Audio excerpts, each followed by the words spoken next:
প্রিয় দর্শক বন্ধুরা, আজ এই 2025 সালের শেষ প্রান্তে দাঁড়িয়ে নতুন বছরের আগমন উপলক্ষে আপনাদের সবাইকে জানাই অগ্রিম হ্যাপি নিউ ইয়ার 2026।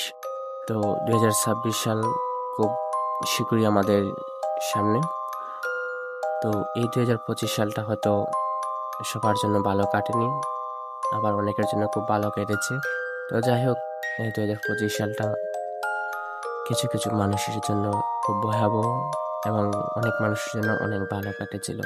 যাই হোক, তো প্রিয় সিলেটবাসী, আপনাদের সবাই জানেন যে আপনি আমি আমরা সবাই, আমাদের সবার পরিচিত মুখ, আমাদের সবার প্রিয় দীপ দীপ যাকে আমরা দীপঙ্কর দাস দীপ বলে সবাই চিনে জানে, যার মুখে সর্বদা হাসি বিরাজ করত, যার হাসিতে প্রায় সময় আমরাও হাসতাম, যে কিনা তার মায়াকে নিয়ে অনেক সুন্দর কন্টেন্ট তৈরি করত, যা সত্যি আমাদের জন্য খুব আনন্দদায়ক হতো এবং খুব তার এই কন্টেন্ট দেখে আমরা অনেক কিছু শিখতে পারতাম এবং অনেক কিছু জানতাম। তো যাই হোক, এই 2025 সালটা তার ছিল শেষ সাল।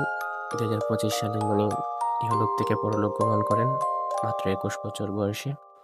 এই বয়সটা আসলে ওনার মৃত্যু আমরা কেউ মেনে নিতে পারিনি।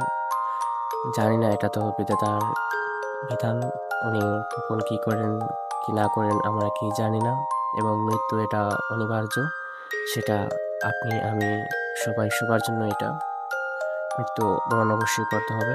হয়তো সেটা আজ নয়তো কাল, কিন্তু সবাইকেই এই ইহলোক ছেড়ে পরলোকে গমন করতে হবে। তো যাই হোক, দীপঙ্কর দীপ উনি আসলে খুব ভালো মনের মানুষ। ওনার বাসার পাশে আমিও এক সময় থাকতাম।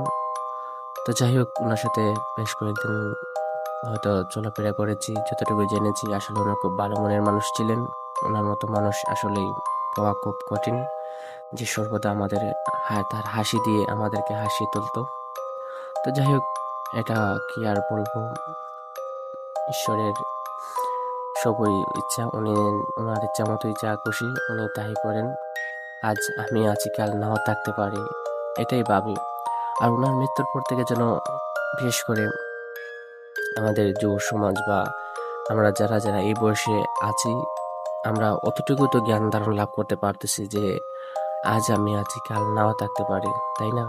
কিন্তু দীপঙ্কর দীপ উনি তো ওনার যে বিস্তার রেখে গিয়েছেন, যার জন্য ওনাকে সবাই চিনে জানে, ওনার জন্য সবাই হাহাকার করতেছে, অনেকেই কান্না করতেছে। কিন্তু আমি তুমি এমন কি করেছি? আমরা তো কিছুই করি নাই। আমাদের যখন মৃত্যু হবে কেউ জানবো